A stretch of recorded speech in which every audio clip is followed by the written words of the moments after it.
네, 7장 전체를 볼 텐데요.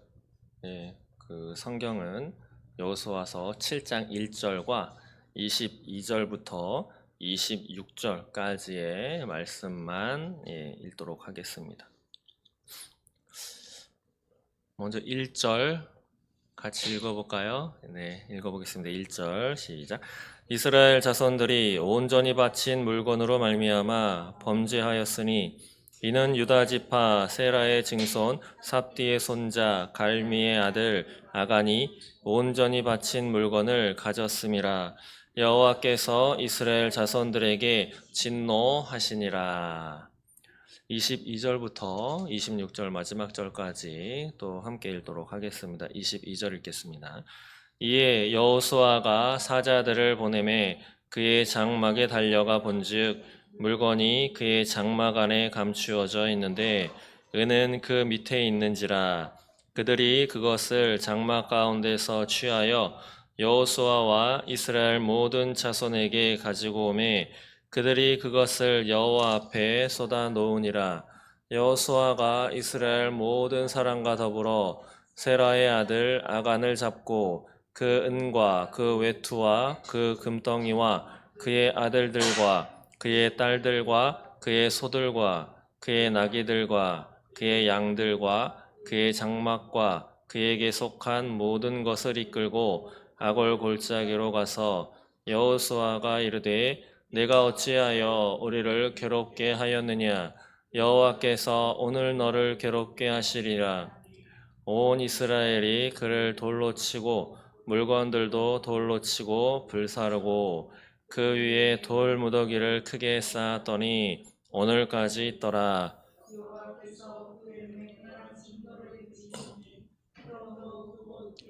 오늘까지 아골골짜기라 부르더라. 아멘. 네, 감사합니다.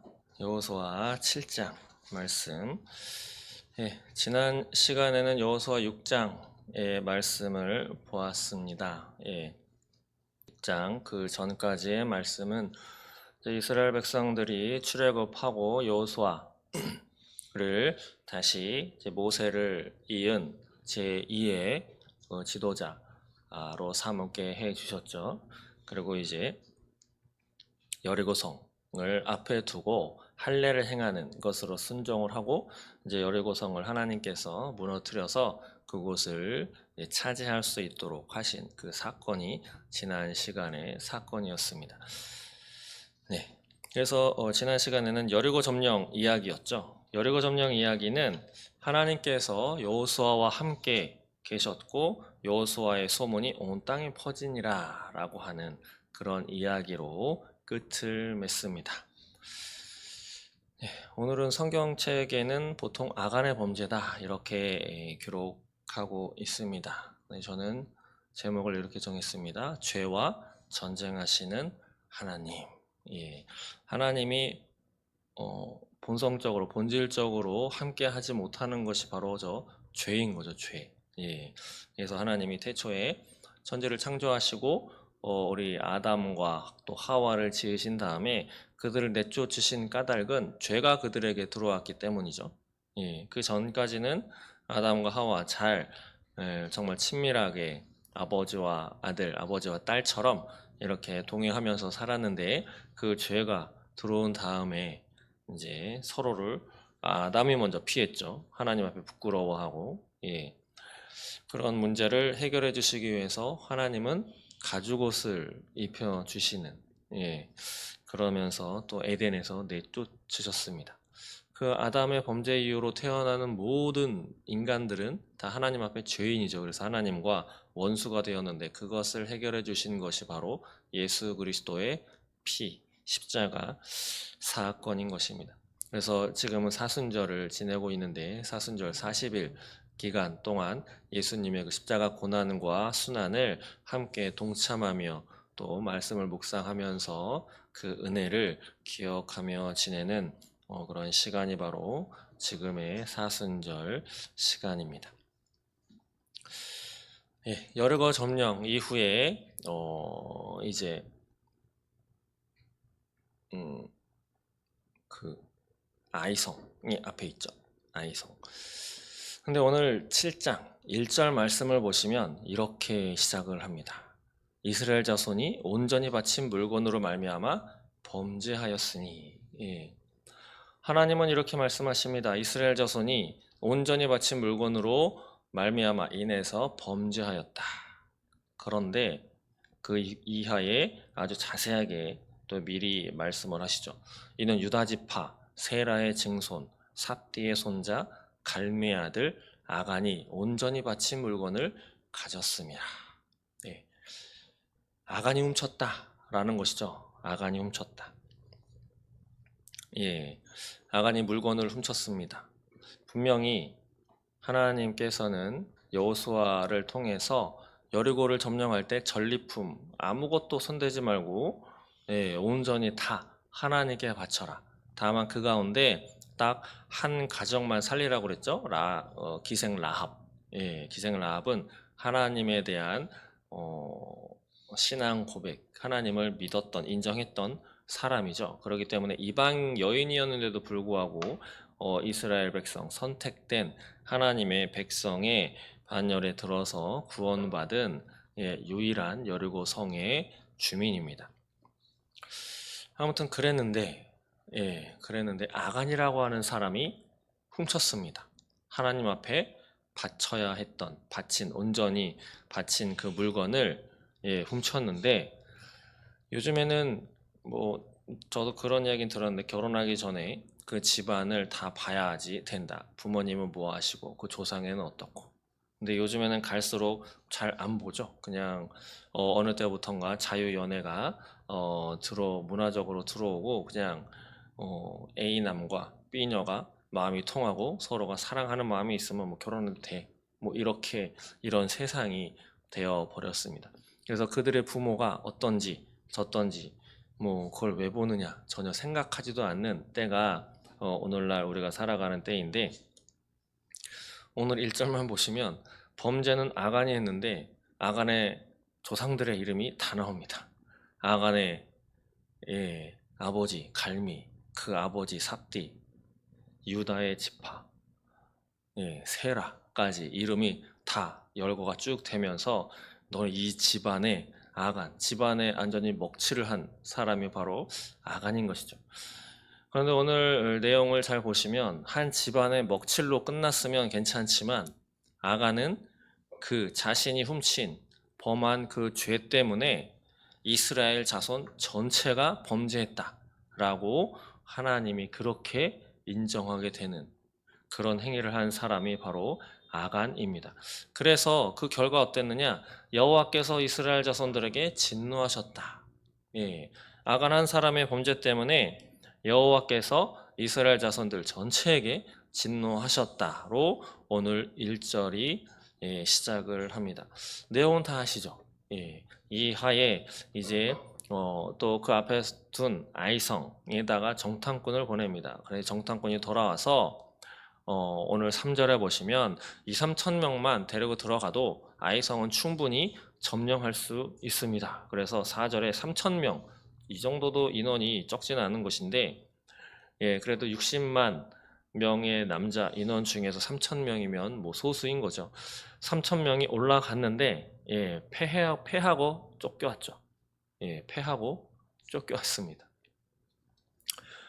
그러자 이제 6절부터 9절까지는 여호수아가 옷을 찢으면서 하나님께 기도한 내용이 들어있고, 그 다음에 10절 이하 15절까지는 하나님이 여호수아가 드린 그 기도에 소위 응답하시는 내용이죠. 야, 너네가 왜 여기서 점령하지 못하고 쫓겨났는지 알아? 그것은 너희 중에 누가 범죄했기 때문이다를 알려주시죠. 그러면서 내일 아침에 범죄자를 뽑아가지고 가려내어라 라고 이렇게 방법까지 알려주십니다. 그래서 16절부터 19절까지는 이제 여호수아가 아침 일찍부터 이제 제비 뽑기를 시작하는 거죠. 그랬더니 점점 범위가 좁혀오죠. 아간은 얼마나 두려웠을까요? 점점 자신에게 이렇게 좁혀 오는 것을 보면서, 그래서 드디어 아간이 뽑혔습니다. 아간이 뽑혔어요. 그래서 이제 여호수아가 아간에게 너의 죄를 자백해라 라고 하는 말씀이 19절이고, 그랬더니 20절, 21절은 아간이 순순히 자백을 하죠. 내가 시날산의 아름다운 외투 한 벌, 예, 그리고 은 200세겔, 또 50세겔 되는 금덩이가 탐 나가지고 내가 가져왔습니다. 그것만 돌려주고, 또 구약 율법에 보면 뭐 5배를 내어주는 것, 또 뭐 10배를 내어주는 것, 뭐 이런 규정이 있는데, 그것 내어주는 것으로 끝나지 않습니다. 어떻게 했느냐? 24절에 보면 아간과 가지고 훔쳤었던 금, 외투와 함께 아간의 아들, 그의 딸, 그리고 그가 갖고 있었던 소, 나귀, 양, 장막, 그에게 속한 모든 것, 예, 장막까지 다, 예, 없애버렸습니다. 그것들을 다 데리고 아골골짜기로 가서 이스라엘이 돌로 치고, 물건들도 돌로 치고 불살랐다라고 하는 내용이 오늘 7장 내용입니다. 7장에 이렇게 아간의 범죄가 처리된 다음에 8장에는 이제 아이성 전투에서 승리하는 내용이 나타나겠죠. 좀 이 7장 내용 말씀을 가지고 한번 자세하게 살펴보려고 합니다. 어떻게 여리고성은 순순히 잘 점령해서 그 땅을 하나님께로부터 얻었는데, 아이성 그 정탐꾼들 갔다 와가지고 소수만 데리고 올라가도 충분히 점령할 수 있습니다 라고 했는데 왜 쫓겨왔는지, 그리고 아간이 그거 조금 훔쳤는데 그것이 그렇게 큰 범죄인지, 성경을 읽어보시면 아시겠지만 어느 것을 점령했을 때 그 전리품 하나도 소유하지 말고 다 나에게 바쳐라. 그걸 만약에 훔치면 벌이 따를 거다. 저주가 임할 거다. 라고 이야기했던 것이 구약 이 가나안 정복 전쟁 중에서 유일하게 여리고 전투에서만 그런 명령이 주어졌습니다. 어떻게 보면 아간이 여리고 성에서의 전리품은 하나님께 다 바치고, 두 번째 아이성부터 전리품에서 훔쳤다면 어땠을까요? 예, 어쩌면 죽음은 면했을지 모릅니다. 예, 그런데 정말 뭐 지금도 뭐 징벌적 손해배상 제도라고 해가지고 우리나라에는 도입이 되었다고 알고 있는데, 그래도 그렇게 크진 않은데 외국 같은 경우는 어마어마하게 첫 번으로 딱 잘못 걸리면 돈을 어마어마하게 배상을 합니다. 예.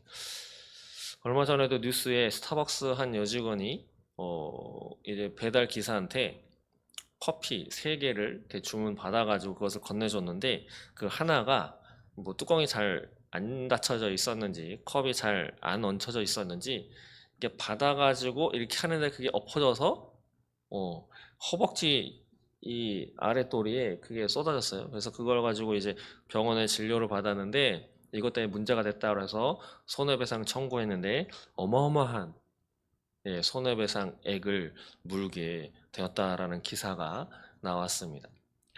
손해액은 만약에 뭐 100만 원이다. 그럼 100만 원 주고 끝나는 게 아니고 몇 억을 줘야지 끝나는, 잘못하면 몇십억까지 배상을 물어줘야 되는 경우가 징벌적 손해배상인데, 어쩌면 이 아간은 지금의 미국 같은 데서 시행되는 징벌적 손해배상처럼 처음에 잘못 걸려가지고 목숨, 자신뿐 아니라 자신의 자녀들, 그리고 자신이 소유하고 있었던 모든 것을 다 죽임당하고 잃어버리게 된 그런 안타까운 사람이 되었습니다. 개인으로 보자면 좀 억울할 수도 있는 일이지만, 하나님이 말씀하신 그 명령, 분명히 아무것도 손대지 말아라 라고 말씀을 하셨는데, 그 많은 인구, 한 200만에서 300만이라고 하는데 그 인원 중에서 아간 한 사람만 훔쳤죠. 하나님 앞에서 뭐 범죄를 저질렀으니 하나님 말씀대로 이루어지는 것이 당연한 것이 하나님의 공의일 것입니다. 그럼 도대체 요거 하나 훔쳤는데 왜 이렇게까지? 그리고 하나님은 왜 개인 한 사람이 저지러진 범죄를 이스라엘이 범죄했다라고 이렇게 말씀을 하시는가? 지난 시간에도 전쟁은 하나님의 전쟁이다라고 하는 그런 말씀을 드렸는데 오늘 제목도 보시면 죄와 전쟁하시는 하나님이라고 제가 저렇게 제목을 정했습니다. 이스라엘 백성 입장에서 보자면 하나님 말씀에 순종해서 얻은 것이 가나안 땅이죠. 나중에 다 점령하고 나서 중간에 뭐 다른 일도 있었지만 그 12지파가 다 땅을 나누어 분배받습니다. 레위 족속만 빼고. 그것이 그들이 잘해서인가? 그 땅은 왜 하나님이 모두를 다 쫓아내고 이스라엘 백성들에게 그 땅을 허락하셨는가? 물론 아브라함과 약속한 그 언약을 지키신 것으로도 해석이 되지만 신명기 9장 1절부터 5절까지의 말씀을 기초로 살펴보자면 하나님이 그 땅에 있는 그 사람들, 가나안 땅에 있는 사람들을 왜 다 내쫓고 그 땅을 이스라엘 백성들에게 주었는가? 그 이유를 알 수 있습니다. 신명기 9장 1절부터 5절까지의 말씀을 잠깐 제가 읽어드리면 1절에는 이런 말씀입니다. 요단을 건너서 너보다 강대한 나라들로 들어가라. 그리고 그것을 너희가 차지할 거다. 근데 2절은 거기에는 안악자손, 엄청나게 큰 그리고 많은 강대한 인간적으로 보면 정말 대단하고 잘생기고 힘센 그런 자손들이 있을 것이다. 그런데 3절 내용은 그렇지만 너는 알 것인데 내가 먼저 네 앞에 가서 그들을 내가 다 없애버릴 거다. 그 말씀이 여호와께서 그들을 멸하사 내 앞에 엎드러지게 하시리니 내가 그들을 다 엎드러지게 할 거다라고 하시는 말씀입니다. 그런데 4절과 5절에는 하나님이 이렇게 말씀하십니다. 왜 그들을 없애는가?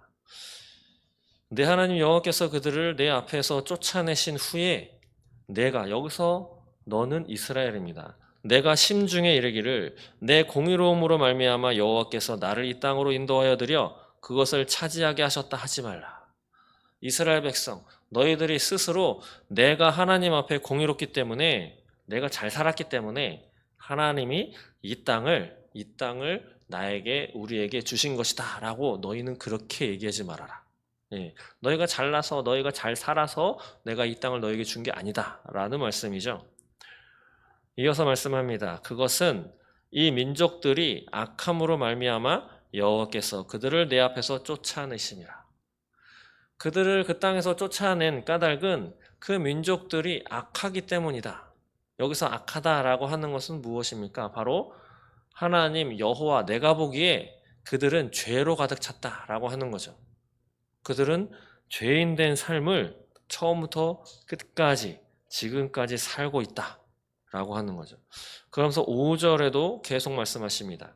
내가 가서 그 땅을 차지함은 내 공의로 말미암음도 아니며 내 마음이 정직함으로 말미암음도 아니고 이 민족들이 악함으로 말미암아 내 하나님 여호와께서 그들을 내 앞에서 쫓아내심이라. 다시 말씀하시죠. 앞에 4절에 하신 말씀을 또 말씀하십니다. 내가 그 땅을 가나안 땅을 차지하게 되는 것은 내 공의, 내 마음이 정직해서 너가 착하고 그래서 그 땅을 차지하게 되는 것이 아니고 이 민족들, 가나안 땅에 살고 있는 이 인간들이 악하기 때문에 하나님이 다 내쫓으신 것이다 라고 하는 것입니다. 그러면서 하나님 여호와께서 이같이 하시면 내 조상 아브라함, 이삭, 야곱에게 하신 맹세를 이루려 하심이라. 그들을 내쫓아서 이제 그 땅을 아브라함과 약속한 언약을 기초로 너희들에게 준 것이다.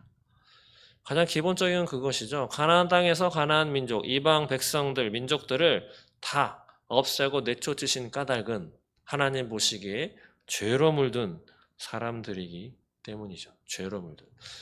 그래서 어떻게 보면 이스라엘 백성들을 이끌어서 출애굽을 시키고 광야를 지나 그 가나안 땅으로 들어가서 전쟁을 하게 하신 이유, 그 본질로 들어가면 가나안 땅을 이스라엘 백성들이 전쟁해서 승리를 이끌어서 그 땅을 허락하시기 위함이기도 하지만 그보다 더 깊이 있는 이유, 근본 목적은 하나님은 그 땅에 만연하고 있는 죄와 싸우셨다라고 볼 것입니다.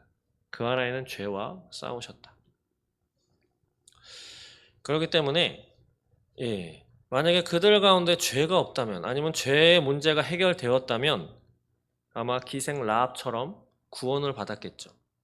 그 이후에 많은 사람들은 구원을 받았을지 모릅니다. 그러나 그들 가운데 거의 구원받은 사람이 없죠. 이스라엘 백성들과 속여서 언약을 맺어가지고 그냥 종으로 살게 되어서 목숨을 부지한 이방인들은 있을지라도 자신들이 하나님의 그 역사하심을 듣고 두려워하고 경외하고 인정하고 받아들이고 신앙을 고백하는 정도까지 나아가서 이스라엘 백성들의 반열에 들어 구원받은 그 땅의 이방 민족들은 없습니다. 그런 반면에 이스라엘 백성, 선택된 이스라엘 백성이었지만 아간 같은 사람은 죄를 지어가지고 다시 죄인이 되어서 하나님이 이 가나안 땅에 지금 죄와 싸우기 위해서 이스라엘 백성들을 이끌어서 그 땅을 하나님이 직접 치고 들어가는 것인데 죄를 없애려고 그 땅을 들어간 하나님이신데 같이 하나님과 동행하는 이스라엘 백성 가운데 아간은 죄를 져가지고 그들의 살고 있는 이방인들처럼 죄인이 되어서 하나님이 싸우시는 그 대적자 반대편에 쓴 사람이 되었다라고 하는 거죠. 이것이 오늘 7장의 가장 근본적이고 기본적인 말씀입니다. 죄. 그래서 우리는 죄를 두려워해야 합니다. 어느 목사님은 그런 말씀도 하시더라고요. 우리가 죄를 지면 누가 제일 슬퍼하느냐? 우리 안에 계신 성령님이 통곡하고 슬퍼하신다. 거기에 조금 더 덧붙이자면 2000년 전에 십자가에 달려 돌아가신 예수님을 다시 못 박는 거다. 그거 너무 멀죠? 우리 안에 예수님을 인정하고 예수님을 영접하여 예수의 사람이 된 우리 안에 들어오신 성령님이 우리가 죄를 지을 때 우리 안에서 슬퍼하면서 통곡하며 하나님 앞에 울고불고 금식하면서 울고 계시다 라고 하는 거죠. 무엇 때문에? 바로 우리가 저지른 죄 때문에. 모든 죄, 피할 수 있는 건 피하고 하지 말아야 될 건 하지 않아야 되겠지만 지금 오늘부터 하나님 뵐 때까지 전혀 죄를 짓지 않고 살아갈 수 있는 사람은 아무도 없습니다. 그렇다고 해서 할 수 없으니까 뭐 너라도 이상하니 이렇게 됐을 거야 라고 하는 것을 하나님이 또 원하시는 것은 아니죠. 하나님이 우리에게 죄를 짓지 말라 라고 명령하신 까닭은 우리의 입장, 우리의 눈, 우리의 생각으로는 인간이기 때문에 또 육신을 입고 있기 때문에 죄와 멀리할 수 없다고 생각하겠지만 하나님이 단순히 그런 이유가 맞다고 한다면 하나님이 그런 명령을 우리에게 말씀하시지는 않았을 것입니다. 하나님 입장에서는 가능하기 때문에 죄인으로 살지 않는 것이 가능하기 때문에 그런 말씀을 주셨다는 것이죠. 그리고 그것을 우리 혼자 힘으로 우리의 신앙 공동체의 힘으로 하지 않게 하시고 하나님은 과거에 자신이 이 가나안 땅을 먼저 앞서서 정복 이루시고 이스라엘 백성들에게 주신 것처럼 우리를 그 죄와 싸워 이기라고 뒤에서 채찍질만 하시는 것이 아니고 하나님이 직접 성령 하나님으로 우리 가운데 오셔서 그 죄를 이길 수 있는 힘과 능력을 주신다라고 하는 것이 우리가 믿는 하나님이십니다. 또 어떤 사람들은 이렇게 이야기를 합니다. 그 죄, 그 사람 혼자 지은 거잖아. 그 사람 혼자 지은 건데 왜 다 책임을 져야 되는 거야? 그렇지 않나요? 저도 어릴 때는 그런 생각을 가져본 적이 있습니다. 요즘에도 어떤 죄를 지은 사람들이 그런 이야기 참 많이 하죠. 누구에게도 피해 준 적이 없잖아요. 그 두 사람이 쌍방 합의했잖아요. 쌍방 합의해서 괜찮다라고 하는 것 가운데 요즘에 가장 큰 문제되는 것이 바로 동성애죠. 예, 물론 거기에는 강압적인 것도 있지만, 예, 동성 커플인 사람들은 서로가 서로를 원해서 이렇게 했기 때문에, 그리고 누구를 피해를 줬는가? 아무에게도 피해 주지 않았다라고 이야기하는 것이 바로 그들의 입장이자 그들의 설명입니다. 자신들의 행동은 다른 사람에게 전혀 해가 되지 않는다. 예, 그렇기 때문에 해도 된다. 여러분도 어떻게 생각하시나요? 나의 그 작은 행동은 다른 사람에게 해가 되지 않기 때문에 상관없다. 라고 하는.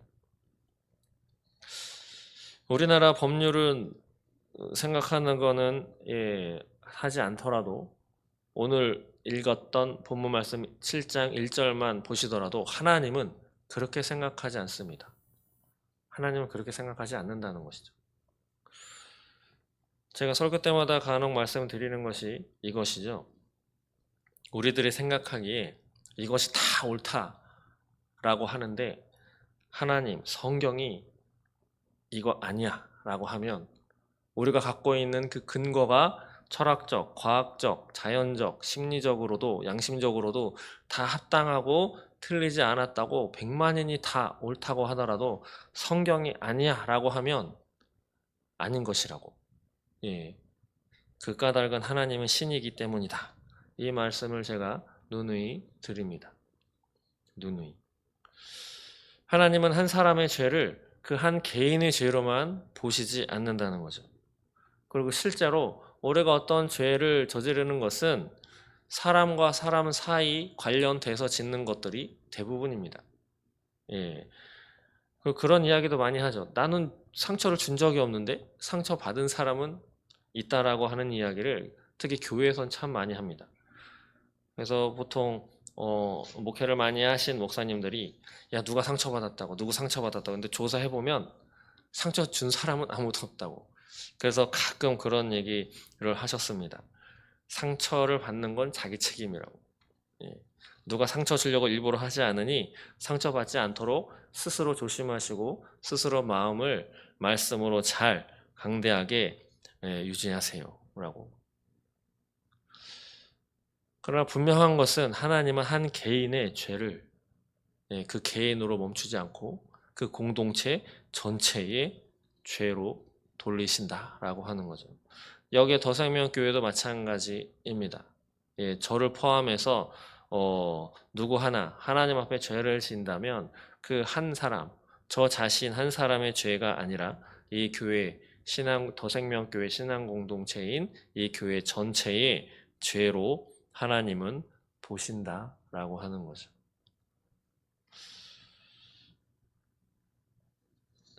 그리고 죄를 진다면 하나님이 가나안 땅을 정복하러 들어가는 까닭은 그들 가운데 있는 죄와 전투하시기 위해서 싸우는 건데, 죄를 지은 사람은 죄 가운데 살아가는 사람, 죄로부터 회개하려고 하지 않는 그 사람은 바로 하나님의 다시 원수가 된다는 것을 꼭 기억하시기 바랍니다. 그래서 우리는 죄를 해결해야 하는 것이죠. 이러한 잘못 때문에 하나님이 이스라엘 백성들에게 진노하신 이 사건을 두고 여호수아가 기도를 합니다. 6절부터 9절까지 기도를 하는데 6절에 보시면 여호수아가 옷을 찢고 여호와의 궤 앞에 땅에 엎드리고 머리에 티끌을 뒤집어 쓰고 이제 기도를 하는데, 이 기도문을 읽어보시면 아시겠지만 이 가운데 빠진 것이 있습니다.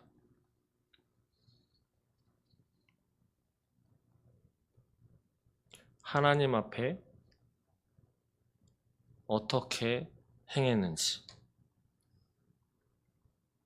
하나님의 입장이 빠졌습니다. 불평, 불만만 있는 거죠. 결과적으로는 하나님 왜 여리고 성은 그냥 점령하게 해주셨는데 왜 여기는 못하게 하셨나요?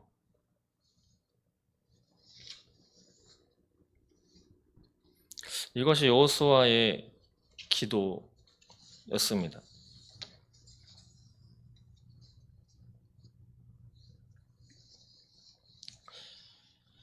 하나님의 목적, 이런 것들이 빠졌죠. 하나님이 무엇을 원하시는지.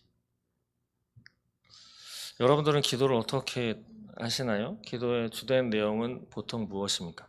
많은 사람들은 뭐 저도 그 가운데 포함이 되는데 기도의 내용이 주로 간구죠. 간구. 잘 안 되는 거 해결해 주세요. 나 이 문제가 있습니다. 우리의 요청을 많이 알리는 것, 그리고 그 응답을 기다리는 것, 거기에 조금 더 나아가면 다른 사람들의 아픔, 어려움을 해결해 달라는 중보기도까지는 갑니다. 그러나 기도의 가장 근본적인 것은 무엇이냐면 하나님을 만나는 거죠. 하나님의 얼굴을 구하는 것, 하나님의 임재 안으로 들어가는 것이 바로 기도다라고 하는 겁니다. 그리고 우리의 삶이 그러한 하나님의 목적에 맞도록 우리의 삶을 바꾸는 것. 그래서 기도를 하다 보면 처음에 시작했던 기도는 어디론가 사라지고 하나님이 나는 이런 기도를 하는 사람이 아닌데 하나님 입장에서 하나님이 원하시는 기도가 나도 모르게 나온다라고 하는 이야기, 또 그런 경험도 해 보셨을 것입니다. 근데 여호수아가 드렸던 기도가 바로 이러한 근본적으로 하나님의 얼굴을 구하는, 하나님 앞에 정말 엎드려 회개하는 그런 기도가 아니라 왜 여기서 우리가 패배했습니까? 이것이죠. 이것에 머물렀습니다. 그런데 우리 사랑의 하나님은 이러한 여호수아의 기도에 혼내키거나 야, 너 왜 뭐 그런 기도, 너가 모세와 같은 지도자야? 쟤네들하고 똑같은 수준이야? 이렇게 혼내키거나 그렇지 않으시고 10절 이하에 보시면 하나하나 다 알려주시는 것을 확인할 수 있습니다. 오늘 본문 말씀 10절 이하에 보시면 하나님이 이렇게 말씀하죠. 어찌하여 이렇게 엎드렸냐? 왜 이렇게 엎드렸냐? 그러면서 11절에 이스라엘이 범죄하고 나의 언약을 어겼고 그들이 온전히 바친 물건을 가져가고 도둑질하고 속이고 그것을 그들의 물건 가운데 두었다. 하나님이 아주 구체적으로 알려주십니다. 무슨 범죄가 너희들 안에 있는지. 그러면서 이렇게 말씀하죠. 12절에 보시면 그러므로 이스라엘 자손들이 그들의 원수 앞에 능히 맞서지 못하고 그 앞에서 돌아섰나니 너희가 패했다라고 말씀하죠. 그런데 이는 그들도 온전히 바친 것이 됨이라. 그 온전히 바친 물건을 너희 중에서 멸하지 아니하면 내가 다시는 너희와 함께 있지 아니하리라. 그러면서 거룩하게 해라 라고 하시는 말씀입니다. 여기 보시면 이는 그들도 온전히 바친 것이 됨이라. 하나님이 여리고성을 점령하게 하신 이후에 거기에 나오는 모든 전리품을 나에게 온전히 바쳐라 라고 말씀하셨는데 아간이라고 하는 한 사람이 하나님 앞에 온전히 바친 그 물건을 따로 빼서 숨겼습니다. 그랬더니 하나님이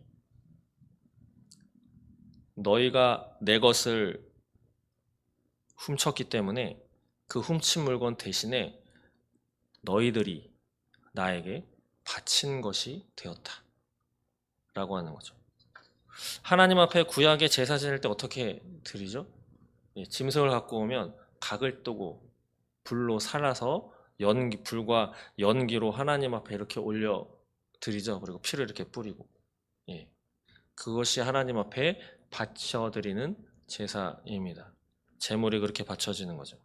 그런데 그렇게 바쳐지는 것을 온전히 드리는 것으로 표현을 했는데 온전히 드려야 될 것을 너희가 훔쳤기 때문에 그것 대신에 너희가 나에게 바쳐진 것이 된 것이야 라고 하나님이 말씀한 것입니다. 무섭지 않으신가요? 하나님한테 나한테 온전히 바쳐 라고 했는데 그거 잠깐 훔쳤는데 훔쳤어? 그거 대신에 그것이 바쳐져야 되는데 너희가 그것을 훔쳤기 때문에 너희가 대신 바쳐지는 물건이 되어야 된다 라고 하시는 말씀입니다. 그렇기 때문에 그것을 직접 훔쳤었던 아간과 그의 소유물들이 정말 하나님 앞에 온전히 바쳐지는 것처럼 목숨까지 다 잃어버리게 되는. 그래서 아까 읽어드렸던 25절에 보시면 24절에 보시면 그의 장막까지 그에게 속한 모든 것, 아마 연필까지 갖고 있었다면 연필까지 다 그랬겠죠. 싹 다 하나님 앞에 바쳐진 것이 되게 된 것입니다.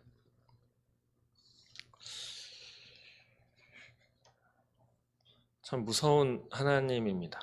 예, 그리고 하신 말씀, 본인이 하나님께서 딱 만들어 놓으신 규칙이라면 규칙, 법이라면 그 법, 전혀 일말의 여지도 남겨두시지 않는, 예, 자신의 것은 철저하게 가져가시는 분이 바로 하나님이심을 알 수 있는데, 이것의 근본은 죄의 문제인 것이죠.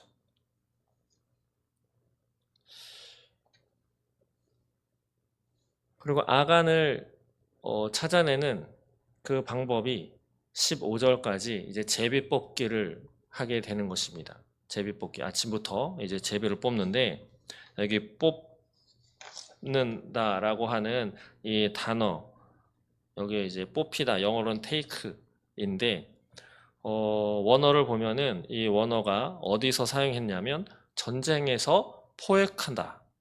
예, 그리고 이후에 이제 8장 21절에 보시면 여호수아가 아이성을 점령하는데, 그때 아이성을 점령할 때 쓰는 동사, 단어와 같은 용어를 썼습니다. 근데 이것으로 우리가 알 수 있는 것 하나는 무엇이냐면, 하나님은 죄와 싸우신다라고 하는 거죠. 아이성을 점령할 때 썼던 그 동사를 누가 하나님의 것을 훔쳤냐라고 하는 것을 가려낼 때, 제비 뽑기 할 때, 그 제비 뽑기 할 때 뽑다라고 하는 동사에 갖다 쓴 것을 보면, 하나님은 아이성을 점령할 때 전투하시죠.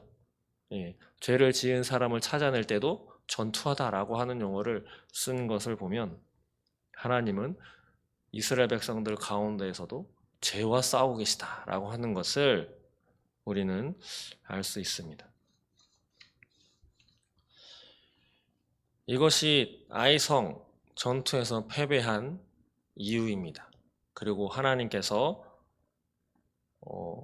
이스라엘 백성들을 이끌고 가나안 땅을 점령해 들어가게 되는 그 근본적인 목적이다라고 하는 것이죠.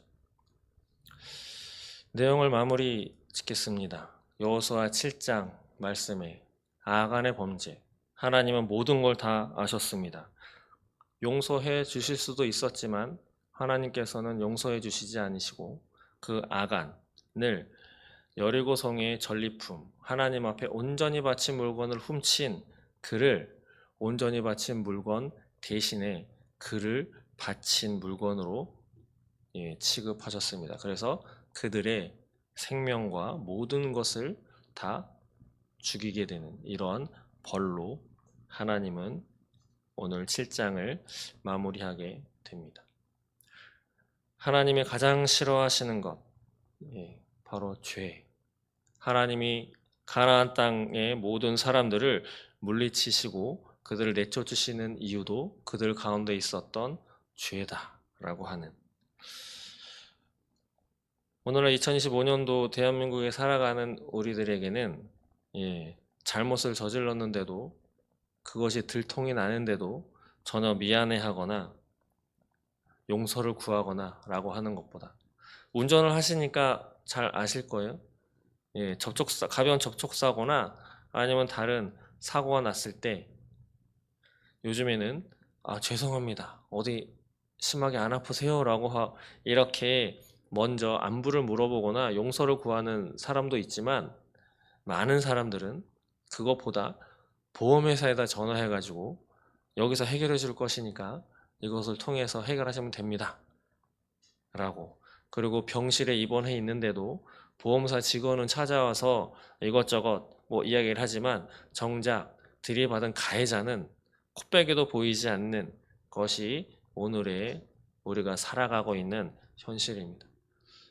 그리고 심판, 탄핵 심판이 이루어지는 그 현장을 보시면서도 많이 아시겠지만 자신이 했던 거짓말이 들통이 났는데도 그것을 시인하기보다는 또 다른 거짓말, 또 다른 거짓말, 또 다른 변명과 상대방을 다시 공격하는 것으로 자신의 거짓말을 그냥 덮고 넘어가려고 하는 그런 모습을 우리는 바라보고 있습니다. 그들은 그렇다 쳐도 우리는 하나님 앞에 어떻게 해야 하겠습니까? 예수님을 구주로 영접해서 우리가 저질러 가면서 짓는 이 삶에 있어서 크고 작은 죄가 하나님 앞에 예수님이 이미 해결해 놓으셨기 때문에 괜찮다라고 하는 것만으로 우리는 정말 괜찮은 건지, 아간의 범죄 그리고 아간의 범죄를 찾아내시는 하나님께서 직접 그냥 다 아시죠? 그래서 하나님이 직접 불을 내려서 그 아간이 갖고 있는 안에 이제 살고 있는 그 성막에 불덩어리를 내리셔가지고 그냥 없앨 수도 있었지만 아간을 직접 이스라엘 백성 공동체에서 찾아내도록 하나님이 다 하나하나 다 하시고 끝내는 그들을 다 싹 없애도록 그렇게까지 하시는 것을 보면 죄가 하나님 앞에 얼마나 무서운 것인지 우리는 깨닫게 됩니다. 크고 작은 죄, 알지 못하는 건 뭐 할 수 없겠지만 또 우리가 그 상황에 어찌할 수 없는 상황에 어찌할 수 없게 했던 행동이지만 그래도 하나님 앞에 회개하며 기도하며 잘못을 용서를 구하면서 하나님께서 다시 나를 구해 주시도록 우리는 회개기도 해야 할 것입니다. 왜냐하면 우리가 저들보다는 하나님을 먼저 만났고 저들보다는 하나님의 은혜를 받은 사람이고 저들보다는 그래도 예수님을 믿는다고 하는 그리스도인이기 때문이죠. 또 교회 공동체에서 갓 들어온 새신자보다는 성도고 또 집사고 권사고 장로고 또 목사이기 때문에 다른 사람들보다 적어도 하나님 앞에 올바로 회개하고 돌아서는 그러한 우리가 되어야 할 것입니다. 아간의 범죄를 처리하는 하나님의 모습을 보면서 또 이 근본에는 죄와 전쟁까지 하시는 하나님을 바라보면서 우리 또한 하나님의 자녀로 우리 안에 있는 죄, 또 이 대한민국을 향한 죄악을 대적하면서 우리도 싸워야 할 것입니다. 기도하겠습니다. 하나님 감사합니다. 이만큼 죄를 싫어하시는 하나님을 알게 됩니다. 죄와 전쟁까지 일으키시는 이 전쟁이 과거에로 끝난 것은 아닌 것 같습니다. 마지막 때에 정말 하나님을 대적하는 죄덩어리인 사단의 권세와 그와 함께하는 많은 무리들을 하나님은 반드시 다 멸하시겠다. 요한계시록의 말씀을 통해서 우리에게 알려주셨습니다. 아간의 범죄를 보면서 우리 자신들이 하나님 앞에 또 우리 안에 있는 죄와 어떻게 얼마나 싸워야 하는지 오늘 하루 기도하며 하나님이 주시는 마음으로 또 하나님께 회개하며 결단하는 우리가 될 수 있도록 주님 인도하여 주옵소서. 감사합니다. 예수님의 이름으로 기도드립니다. 아멘.